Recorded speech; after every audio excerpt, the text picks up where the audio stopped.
Good evening, everyone, and welcome to our latest webinar series for Snowflake, Snow.live. Tonight, Danielle will be presenting on developing lesson activities for early primary, and then we'll end with a question and answer period. Hi, everyone. Thank you again for being here.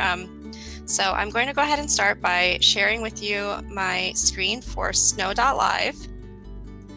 And I'm going to begin just at the Explore page. So to start, we are going to be focusing on lesson activities that could be used in early primary grades. I want to start by showing everyone where you can search for lessons that have already been created within the community.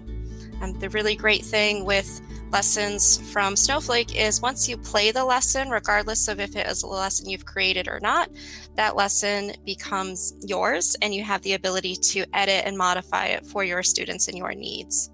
So from our search menu, we have the ability to search by keywords, and then we can filter down by particular age groups. So when I think early primary, I think like kindergarten, first grade, usually up to maybe second grade. So I can filter in by my age group. And I can filter the lesson activity type. So it would be the template. I can filter by subject. So maybe I want to look for a math lesson. And I can filter the content even further by searching for NUITEQ teachers. So I'm part of the global content team where we make a lot of these really great lessons. We all have a background in education, so we have that idea of every lesson we create, we make sure we have that pedagogy of how it can be used in the class. So just in this quick little search, I can see all of the lessons from the community that would tie into my particular age group and subject. And then if I find a lesson that I like, I have the option to do one of two things, well, a few things actually. I can look at the lesson activity info, read a little bit more about the lesson itself, see which standards might apply to it, and we are in the process of creating lessons that are Common Core aligned. I also can choose to like a lesson. When I like a lesson, it's going to save it into a separate list. So maybe I didn't have a chance to play the lesson yet, but I wanted to go back and look at it. That's one of my options. And then I also have the option to play the lesson. I'll do that with a different one over here. Once I select play, that lesson is going to be stored under my lesson activities. And if there are any pieces of the lesson that I wanted to change so that it was customized for my students, if I wanted to provide a little bit of differentiation, that's one of the options that I have. So we can see with this particular lesson matching the little monster numbers with the squares. So I can move those around. It'll notify me if I get an answer incorrect. Now we can see with this particular lesson, this is one of our drop lesson templates. I love this lesson template for our littler kids. It's really engaging in that it's the fun spinning wheel, but we also understand that that spinning wheel can be a little challenging for some of our students. So I might decide to edit this lesson. So it's a lesson that I didn't build, that was built within the community, but I can go and I can add different pieces to it. I can add more questions. So if I wanted to add another content question, I could add that, change the background, or add words. I also have the ability to customize the content. So we spoke about that wheel spinning. A lot of the little kids love it because it's moving and engaging, but it could be challenging. So one of the options you have is to put that into a simplified mode, which is going to lock the wheel in position. So now the students will still be doing the activity in the same manner, but they won't have the added challenge of the wheel spinning. So that's one example. And then again, I could also change tile shape, add those little customizations that make the lesson a little bit more unique. So I'm going to go back to my lesson activities. And I'm going to share just a few that I liked earlier. So whenever we click a heart on the lesson activity, it does appear in our liked lesson activities list. So I was searching through the community today as I was preparing for the webinar and found some really great elementary, earlier grade lessons that I wanted to share. So I just simply hit the heart and that added it into my queue of lessons. So then I can go through, I can read my lesson description, what the lesson is about, the standards. I can also see some of the lessons have additional materials. So I can see this particular lesson is a rhyming lesson, and it includes a supplemental worksheet for students as well. And that was another drop style lesson. So just within our community, we do have a lot catered for our younger students. This is probably one of my favorites, the Friends That Make 10. It is also one of our lessons that has a lot of plays in the community, so it is really popular with educators. So Jennifer asked us, when you make changes to existing lessons, does it change the original that someone else has made? And I'll go ahead and answer that, Danielle. No, Sure. Jennifer, it does not. So whatever lesson is in the community, when you play it, it goes into your lesson activities. You can change anything and do anything and reshare it back to the community with something that you've changed, and it's under your name. So it does not affect the original lesson at all. It becomes yours before you're able to edit it and share it back out to the community. So that's kind of the great thing about the way that it's designed. We can take something and grow exponentially from that with people changing things and making them a little bit different for their own usages and then sharing them back out again. And then Amy asked us, when you assign an activity to students, do they need the Snowflake software on their home device? So Amy, the beautiful thing of this is what we're showing you is a web-based version of Snowflake. So what you're used to using a lot is Snowflake on your panel in your classroom. We are at snow.live, which is just a website. So all the students need to have is a device to go to snow.live, a tablet, a computer, a desktop, a laptop, a phone, anything that can just get internet connectivity and go to snow.live and sign in. And that's all they need. They do not need the app downloaded. They will need to have a sign in. So you will need to have given them a sign in order to assign stuff out to them. And then Diane has a question that I'm going to read you, Danielle, and let you respond to that in parts, okay? Okay. It says, as a special education teacher, how do I ensure confidentiality when setting up classes? Do I do this individually, or can I create classes and invite multiple students? In this group setup, can students see the names of the students in the group? Thank you for clarifying as I get started with this task. Oh, that's a fantastic question, and I'm hopefully able to answer it. So when setting up your classes, and I will go through and we'll set one up together so I can show you how that is done. We do have three options. So you have the option when creating a new class to do everything manually. So by this, I would retitle my class name. So maybe this would be Math Grade 2. And then I can add in my students individually. So I might have Danielle is one of my students.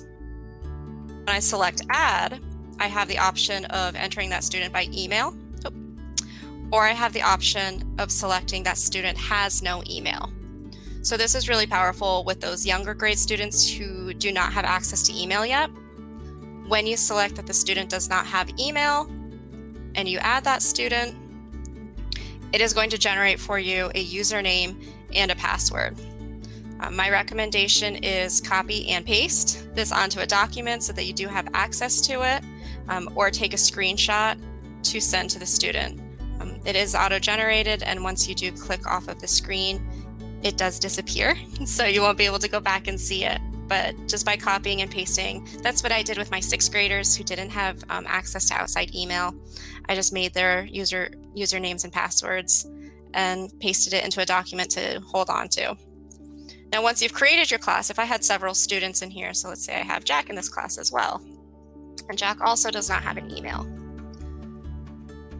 He is not going to be able to see that I am in his class, and I'm not going to be able to see that he is in my class. So when I'm accessing this from the student portal, so it would be the same login I would sign out, I would log back in with my username and password. I will only be able to see my information. So I will only see the lesson activities I've been assigned, or the lesson activities I've created, or my access to the community itself. So I won't be able to see any other students in it. The only way your kiddos would be able to see how Jack performed on a lesson that you had assigned to him would be if that student took their device and then physically showed it to the other student. So there is that level of keeping it confidential. I know that was part of the question. If you could refresh my memory on what the second part was too. So that was individual and then inviting multiple students. So I showed you the adding classes individually. The other option is you can add classes by importing from Google Classroom. So if you already have Google Classroom set up in your school, the roster would link with it. I could set up my class. I might have already set this class up. And now I have my Snowflake class, and I can see the students that are already in that class with me. And then the third option is importing through a CSV file. So for this, you would just need email. The students would be imported. It's similar to if you were doing it individually, but it's just a single email list. And then those students would be notified via email that you have created a class and that they've been assigned to it. And then they would use the logins sent to their email to get into the account. So they would receive an email from NUITEQ saying that Miss Macklin added you to the Snowflake class, and please use this password to join. I hope that answered all parts of that question. If there's more that I can clarify too, please let me know. I think it did. So, but if Diane, if we didn't answer everything totally, if you could let us know, that would be great. I also wanted to just say to Amy, when you were talking about students signing in on their home device, and even you signing in on your home device, I want to make sure that each of you know that you need to have your signups set up on your computer so that you have access. If you have any problem whenever you're signing into snow.live, and the website is actually snow.live.live, just use your username and password. You should be able to get in. If not, contact your IT department and they'll be able to help you with that. And Diane said, yes, you did answer. Okay, so good. Thank you. And then Carrie Lee asked, is there any way to change the passwords for something easier for students to remember? There is, if you're doing like the add new class. The way to do it though might seem a little bizarre. It would involve you physically having to change the student's password. So you would use their login name and then their password, and then you can go to, once you've used that, to select their profile. So if I go to my profile, there is the option to change password. So if you wanted to take the auto-generated username and then change their password to something simple, maybe like red cat 4 or whatever, something that makes it a little easier for them to remember. That is one of the options. I know that there are teachers in the district I worked in who did that just to make it a little easier for their kiddos. For my middle school students, I was able to do this. We set up our classes together, and we walked through the steps together of, okay, now everyone has their username and password, and we did it step by step by step. And my students were able to do it on their own, but they were 6th graders, so I know it's a little bit more, or a little easier for those older kids than maybe for the little ones. Okay, Diane has another question, and she says, does it make sense to set up classrooms based on IEP goals? Students would only receive activities based on their needs rather than everyone receiving all of the activities. So she's asking awesome. I love your questions. These are great questions. I can answer that. Okay, go for it. So if I go to my lesson activities, let's say that I have this lesson and I've scaffolded it to the different needs of my students. I can select which students I want to send it to. So I might have 20 of my students in a class. But when I go to that class, so here we can see I have my 4 kiddos, I can select specifically which students I want to complete that assessment. And with this particular lesson activity, this is a gradable assessment. Half of our lesson templates are gradable. So if I select that box, when my student completes this, it will show me their score. So it will show me, and I can I'll demo that in just a moment, how many they answered correctly, incorrectly, and how long it took. So that's one way if you wanted to set it up goal-based, or if you had your assignments put together for a student, that would be one way to do that. I would like to take a moment to reinforce what she's saying here, because I think people forget this. So if you could hover over it again where the gradable assignment is. Right here. Even though the assignment is gradable by design, if you want it to be graded, you have to tick this little box off. So just make sure that you do that if you want the assignments to be graded, and then you'll receive the grade. Right. Otherwise, it'll just be as a practice. So if you wanted to have them practice it first and become familiar and then reassign it, you can go back and just select the little check mark, and then you'll be able to see the data for it.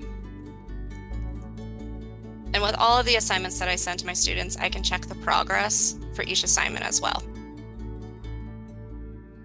So let me see, there we go, all of my assignments. I had to find one that I knew my student completed. I was the student. So with this particular assignment, I can see that my student finished it. This was a gradable assessment, so there's that raw score. I can see what the average was. Now, if I had this for my entire class, it would show me the entire class score, the entire class time, but it does break it down individually by the student as well. I can see that they opened the assignment. When I select my student name, I can go through the specific questions and see which questions were answered correctly, which ones were incorrect. So then that would help me as I continue building my lesson, seeing, oh, my student's really struggling with adding prime numbers. That's something maybe I need to focus on more, or they're really struggling with evens and odds. This would give me more information.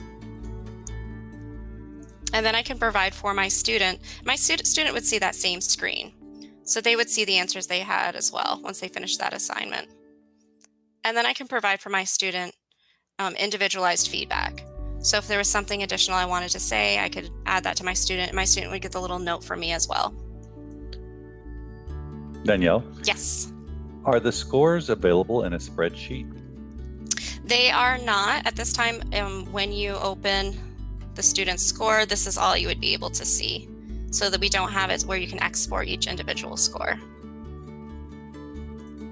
Any questions in addition to setting up classes, reviewing progress?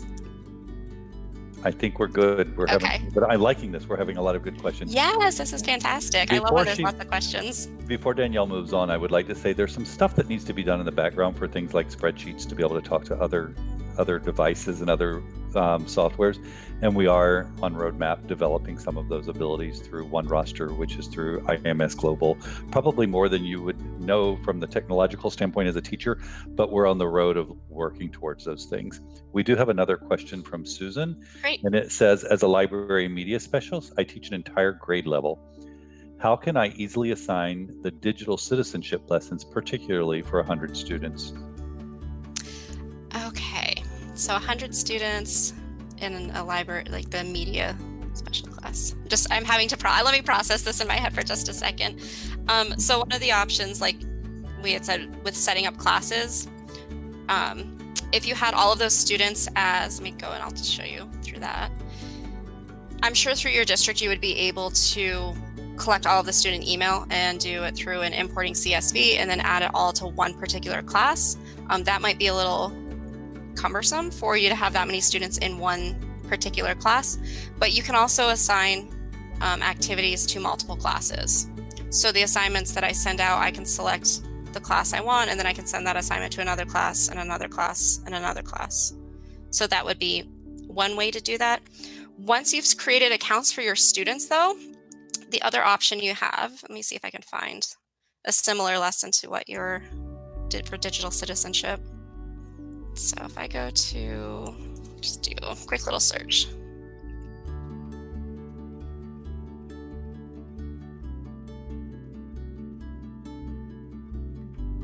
So I have my lesson activity info. For students to play this, if you wanted students to play on their own device, just as practice, one of the options that you have, if you did not set it up as a class, and I understand having 100 students could be challenging to set them all up individually in a class, but when you do create a class and you do add the students to it, they are able to play any lesson from the community.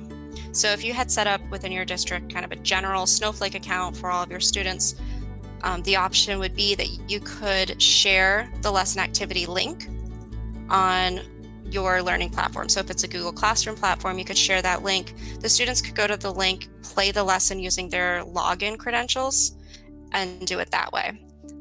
But as far as being able to track the data and see which students played it, opened it, how long it took, you would need to create the class for it.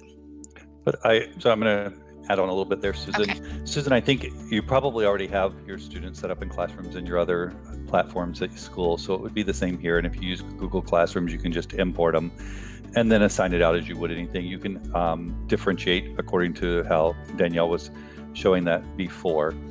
So you can easily assign them in hundreds. You can break them down into groups if you would like and assign in groups, but just depending on however you'd want to do it.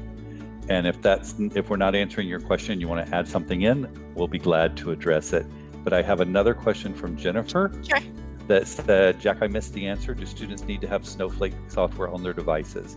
And I'm kind of glad she's asking, because I think there's a lot of misunderstanding between Snowflake and Snow.live. So Snowflake is our app that is on your panel in your classroom. I doubt many of you have those at home. And I doubt many of your students have them at home. So they're not going to have access to that, right? So what they do have is access to any browser. So whether it's Safari or Chrome or whatever they're using, and open it up on a tablet, they go to snow.live and sign in with their username and their password. And then they have access to everything that we're showing. So Jennifer, you've been to most of our webinars. Everything we've done in the webinars has been in snow.live. We've not used the app for anything thus far in our webinars. So I think that is something that is good for people to keep hearing. The other thing I will say is, if I had to sit and build one of these lessons at my panel and type with my fingers on the panel, I might not do it. I think if you go to snow.live and you see how easy it is to just sit at your computer and build, you'll be happy with that. So. And I'm sending that out. I just double checked my screen, and I'm realizing I'm highlighting over snow.live at the top, but it's not on the screen. So I'm sending that out hopefully to everyone. I don't know if it's going to everyone or if it's just okay, or if it just went to Jack, but snow.live is the web-based version of that. I believe everyone can see the chat this evening because I did not make it private. Okay. So I think everyone's able to see it this evening. If not, guys, let me know and we'll email to you if we need to. Okay. So were there other questions, or would you like me to go through some of the templates that are really great for our younger learners? No other questions right now. I will say I developed a younger learner lesson activity today, and I'm going to say upfront to everyone, I am not an elementary person. Do not judge me on my pedagogy for elementary. I just want you to see how I developed something in about 7 minutes. I actually timed it. It was 6 minutes and 40 something seconds.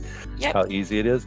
It's called Classification Dogs and Cats. So what I'm going to do then is I'm going to take over and show it to you because I have it put up on my screen. It's not pedagogically amazing, but I just wanted to show how fast it was to develop something. There we go. So it's for classification. It actually meets a standard, and it is just talking about how you classify and then counting. So Calico would be, I should have started with number 1. And it says, I don't think you can hear it because I have my headphones on, but it actually has the audio in it, so it reads the name also. So the reason I want to show you this is, again, choosing the images, doing the cards, adding the audio took less than 7 minutes, and it does meet the standard of classification very loosely, I understand, but just wanted to show you how quick it was. Yeah, one of the really great things is it is super easy to build lessons on snow.live. I was very fortunate. I worked in a district where we had our interactive panels about 5 years ago, I think is when we got them. And when I was first building lessons, I was at the board, like pressing each individual letter and trying to do it that way. And then as soon as the snow.live platform came out, that just was a game changer. It made it really easy to make my lessons and then have it just automatically sync with my board. So having it where you can, as long as you are on the internet and a web browser, you're able to build everything, being logged into my account. I would then go to my panel the next day if I was creating at home, and my lesson would already be in my Snowflake lessons. So some of my favorite lesson templates for the younger grades, as far as, and I taught middle school, so I didn't have the experience teaching the little kids, but having the experience of being able to interact with them and pop into classes and visit. My 6th graders actually created lessons for the 2nd grade class around Christmas time. They made math lessons and spelling lessons, and then brought their Chromebooks into the 2nd grade classroom and played with the 2nd graders for it. And the lessons that the kids really took to were the ones that had a lot of movement to it. So drop being one, that was the one with the rings. Students also really enjoyed the bugs lesson. So with this, I would be able to create my question. So I could say, what is 2 plus 4? And then I create my answer. Plus 4 is 6. And select, maybe add a different one. A multitude of bugs. I could keep going. I could put lots of bugs on the screen. I tend to gravitate to no more than maybe 4 or 5 bugs. With any of the lesson activities, I try to limit how much is happening on the screen, because I don't want it to be so distracting and so overwhelming for our students that they're not able to focus in on what the task is, because I've uploaded 56 different bugs that they have to look through. So, and for this one, you can see I also have the option, I can change my font. I can change the size of it. So right now it's really tiny. It would be hard for my little kids to see. I can make that font a lot bigger. I can change the color of it. It does have the shadow feature. When I take the shadow off, shadow makes it a little bit more bold. And then I have the option to customize. So right now you're seeing the card is hidden. So the answers are directly on my little bug's back. I can change the type of bug. We have the beetle, we have the butterfly, we have the ladybug. Or I can decide to hide the card, and now my bugs have the square. This would be really good with our younger students. If I go ahead and change my background, I can upload any background, any graphic, JPEG that I've created and saved onto my computer. I could also do an image search. So, and it's going to search with the keys of whatever is in the box that I wrote. So if I wrote the word house, it's going to pick up images of houses. And then I can pick the number that I want. And now you can see that background has appeared. Now that was a PNG, so it is see-through. I also can pull in images from my Google Drive or OneDrive if I'm using either of those. And I can browse the content gallery. We have a lot within our content gallery. We have a lot of backgrounds. We have a lot of drawings. A lot of our drawings are geared toward the younger students. So we have all of the letters. We have a lot of numbers. So under math, I could pick my cupcakes, and I can select a little cupcake card that I'd want to appear. And you can see that then appears on my bug. And I can just delete the text itself. So you have the ability to really add that customization. So that's with the bugs having the cards not hidden. The great thing with this too is as I create more questions, so add 6 plus 3. I can change my bugs for every round. So it defaults to the green little beetle, but I can choose different ones. I also have the choice to add multiple correct answers. So if I wanted my students to pick, if I was doing parts of speech and I wanted my students to select all of the nouns, I could upload a variety of little bugs and then have my students pick more than one. All right, so with my bugs, I do have that choice. I can customize each individual round, and then that's going to update. So it's the nice little bit of variety that keeps kids engaged and keeps them interested in it. I then have the ability to change backgrounds. So we have a variety of built-in backgrounds. So I can do garden, or if I wanted to, I could also upload my background just like I would with any of the other parts where I could browse from my own device, or I could do an image search, or I could do my Google Drive, my OneDrive, or search the content gallery. From our content gallery, you can see we have an entire folder of background images, and I could go through and select ones that maybe I wanted to add for my background. With designing for our little students, we want it to look engaging and colorful, but we also want to be very mindful of it not being too busy that it's going to become a distraction. Especially any student who might have difficulties with being able to filter out kind of that outside noise or distraction. Keeping things a little bit simple is probably advisable. So that's the bugs lesson template. One of the other really great things I love with this is if I had created an entire lesson, I don't necessarily need to go back and redo everything from scratch. I could switch this to a different lesson type by selecting change lesson activity type. Now bugs functions almost like a multiple choice question. So from bugs, I could take that and I could switch it to a drop lesson activity, or I could switch it to a quiz lesson activity, or excuse me, not drop, to a quiz lesson activity where I would have those correct answers or incorrect answers. We also have a version called Einstein, and Einstein's really similar, but Einstein also allows for a group play with points. So with this, you can see the answers come on just little tiles. The question appears at the bottom. I can select if I want more than one answer or if it's only one correct answer. And I also have the ability to add up to 4 players. This is fantastic if you are playing this lesson activity on an interactive panel that can go into tabletop mode, because then you can get all of the little kiddos around and they would simply drag the square. Once it starts, they would drag the square into their box. So, and if they get it correct, they get a point. If they get it incorrect, they lose a point. So depending on how you've set it up. And then I can adjust the time for that as well. So students can have all the way up to 60 seconds. So that would be their wait time. So they would have 60 seconds to figure out what the answers were. And then after the 60 seconds, timer's over. Danielle, which Yes. Lesson activity are you building in? This is the Einstein. So I'll go back to my lesson activities. I'll go to change lesson activity type.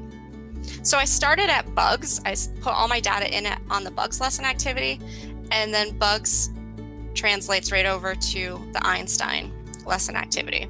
So I didn't have to add any new data. All of that data was still there. And even my background was still the same. The little customizations that I did, those were all still the same. So everything was the same. It just changed the design of the lesson. And we do have a few lessons that have that option. Guess and Scramble are both really good word lessons. So now obviously this wouldn't work for a guess lesson, so I'm going to change this. And this would be if I wanted to do like a spelling activity. So creating a group, I could create a question, and then I would then have my answer. And as my students play, they would be able to read the question, and then they have to figure out and solve what the word is. So if you had spelling words that you were doing with your students, I could also have this multiple rounds. So maybe I wanted my students to do their spelling from week 2. So then I could have their words. So I'm just going to use simple words. So cat.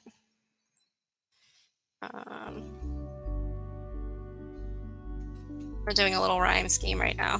So then my students would have those words. They would have to guess each individual letter.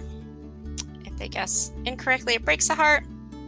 If they guessed correctly, the letter is revealed. And again, I can change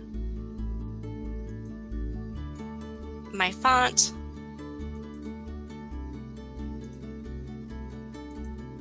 So that is special or customized for my students. My background, I've already added in. A lot of our lesson activities also have the option for randomize. So with this, it would randomize the questions and the answers. So I could have students playing in multiple zones on the board, and they can't peek over at their neighbor and see, oh, what are they answering? So it would be separate questions. So it's all the same stuff. It would just be in different orders. And then this particular lesson, you could change to, I think I might have to get rid of that question. So let me go ahead and, oops, create some words.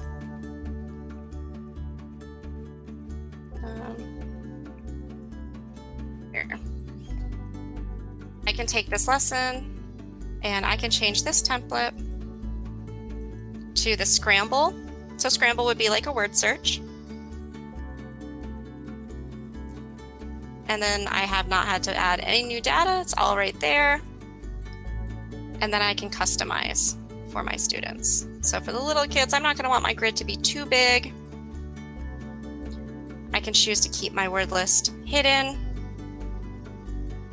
So maybe what I would do with this, if I didn't want to reveal what the words were, I might have this opened up in one zone on my board, and then in an opposite zone have a list of definitions or clues, and they would have to find the word that matched.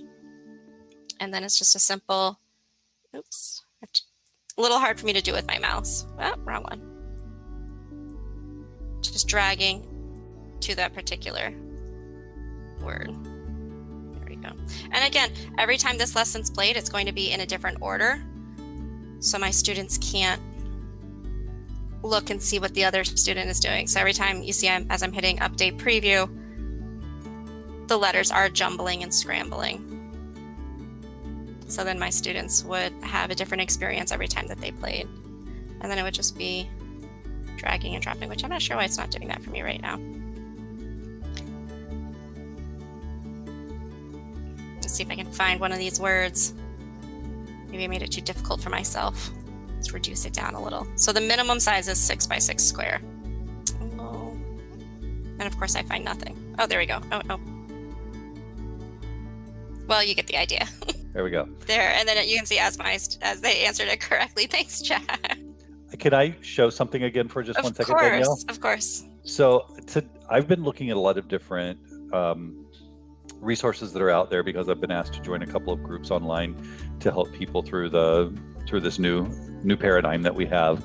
And there's a website called freekidsbooks.org that I really love. One, a lot of the stuff is public domain and very good, but I am going to share my screen here and I am going to bring up, okay, so this is something I downloaded from Free Kids Books. It's Coral Reef Activity Book, and it's free for anyone to use. It goes through an entire lesson pretty much on coral reefs, and one of the parts of it is a scramble, a word search. So I think there are ways to incorporate things where it makes it very useful and fun and gives the students something different to do. But I just wanted to show, so this is from NOAA. It's curated on this freekidsbooks.org website. And it has coloring, it has information about coral, it has connect the dots, all kinds of activities that in a second when I stop sharing, I'm going to have Danielle show you how you can upload stuff into your lessons. And that will give you a way to put stuff like this in the lessons. I also, Danielle, do you mind if I take a second to show the YouTube channel? Absolutely, go for it. So one of the other things that we've done is I asked Harry, who is our CEO, what we could do to support people that don't have Snowflake or Snow.live, but they're out there really trying to do stuff for their students right now. So we've created this YouTube channel called NUITEQ Content. Feel free to subscribe to it. And we've uploaded a lot of videos to it. So there are videos on a couple of different things, mostly math. If you know anyone, whether they have Snowflake or don't have Snowflake, but they want to do middle school math, we have about 90% of the Common Core standards for middle school math covered in these videos.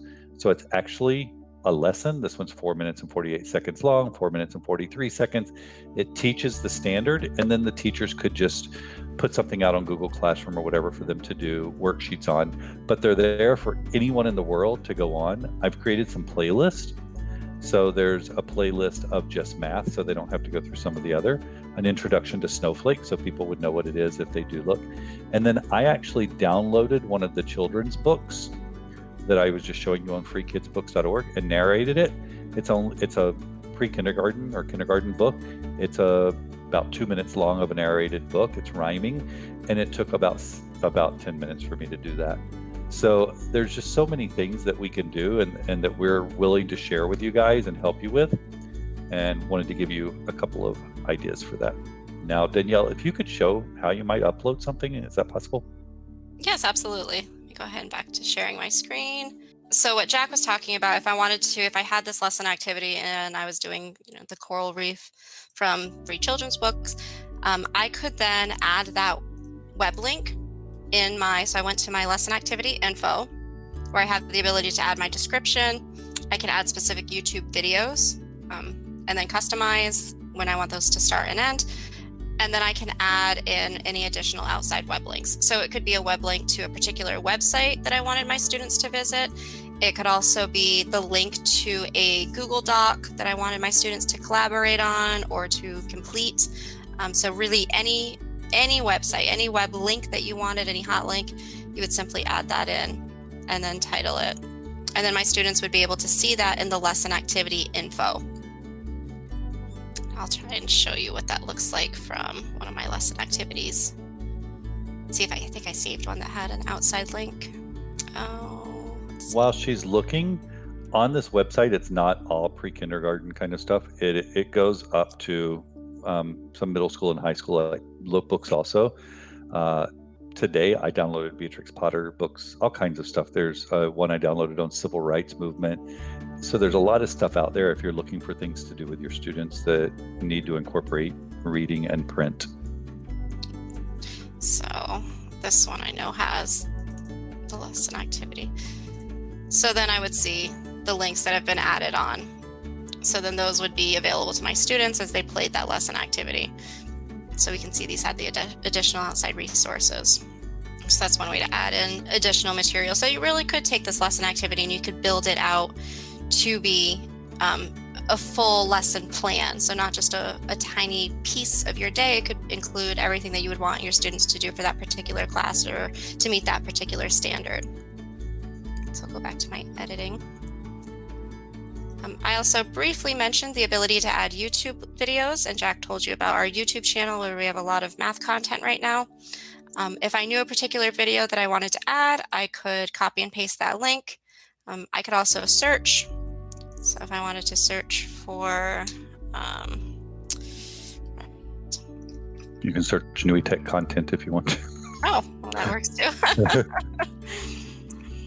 I could find a video that I like, and then I could add that video in. Now, this would be assuming I've already watched the video from start to finish and I know what it includes. The great thing with this too is if it's a really long video, or even if there was just a tiny piece that I wanted my students to use, I can customize when I want that video to start, and I can customize when I want that video to end. So then when I play my lesson activity, since right now I have it selected to play before the lesson activity, I did not watch this video, so probably should have selected one that we've created. And now we can see my video is, there we go. My video is starting at the 30-second mark where I wanted it to, and it will end at, I think whatever I put it, 1 minute 40 something. And then my students, if they're doing this on their own device, they can control also as far as being able to, they've watched a little bit of it, they need to go back and watch more. But they can't go all the way back if I didn't want them to include that part. So it's going to customize it for them. And then they can go ahead and play that activity once the video has ended. When the video does end, it'll automatically prompt them to continue the lesson activity. We are coming towards the end, so I just want to remind everyone to, if you have any questions, please go ahead and write them in the chat area now so that we can get to them, because I don't want us to get to the end and you have questions that we didn't answer for you. Sorry to interrupt, Danielle. Nope, that's totally fine. I would love to know if there's other lesson templates that you would like to see a little bit more of. I know this one also, I can change this to the spinner lesson template. And it's like the big fun wheel. You spin the wheel. It lands on whatever I wrote inside my box. I could also add my own sound. So if I had a MP3 file, I could add that in. I don't have any saved right now on my computer. I could even record my own audio. So if I selected the record, I think hopefully that's popping up. Yeah, that is showing on your screen. I can record up to 15 seconds. So I could record, this would be great too for language classes. If I wanted to record something in a different language, that's an option that I have. And then when my wheel's spun and it lands on that square, the sound will appear instead of the little ding that we heard. It would be the sound instead. And then with this, I also have the option to remove segments after we've spun the wheel. So that means once it lands on it, that segment will disappear. And it'll no longer be part of my wheel. The kids love this one. They like to go up and see how fast they can spin it. And we have really great lesson activities on the community that have tons of different spinner types. Kelly has created some really beautiful lessons for students with their names. So if you wanted to do this as a student, like select your students or pick your students, this is a really great template for that. I'll go ahead back to my lesson activities. All right. And Susan asked a question, and I believe she's typing to me because I typed back. Okay. And it's about Office 365 and Teams. Susan, I think that Teams might be kind of like Google Classrooms. I can create a class notebook and share that out with the students. So you can share stuff out as long as the students are signed in. They would be able to access the lesson activities as Danielle was showing you with a hyperlink. We do not have integration yet with Office 365 like we do with Google Classroom or with ClassLink single sign-on. So if it required the single sign-on integration with Office 365, I don't believe we're there as at this point. But if you were able to share out class notebooks, I'm assuming are kind of like a Google document, you could embed links in it that Danielle showed you how to do. And then as long as they're signed into Snow.Live, they would be able to access those. Yes. I'm not very familiar with Office 365, but like Jack was saying, just being able to share the links is one way you could do that. And again, to be able to do that, it would just be through the lesson description. And none of these are lessons I've shared to the community, so I don't have a link for them. But if they were, let me see, if they were lessons I had from the community or lessons that I had shared privately, which is an option that we have, because sometimes you might not want all the lessons you've created to be shared to the Snowflake community. When you share privately, that's one way to do it. Now, I don't have a description here, so it's going to notify me that, hey, you're missing stuff.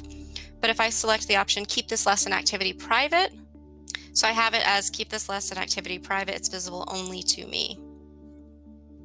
So it's technically a shared lesson, but it's not shared within the broader Snowflake community where anybody could find it. The only way you would be able to find that is if I go to my shared lesson activities.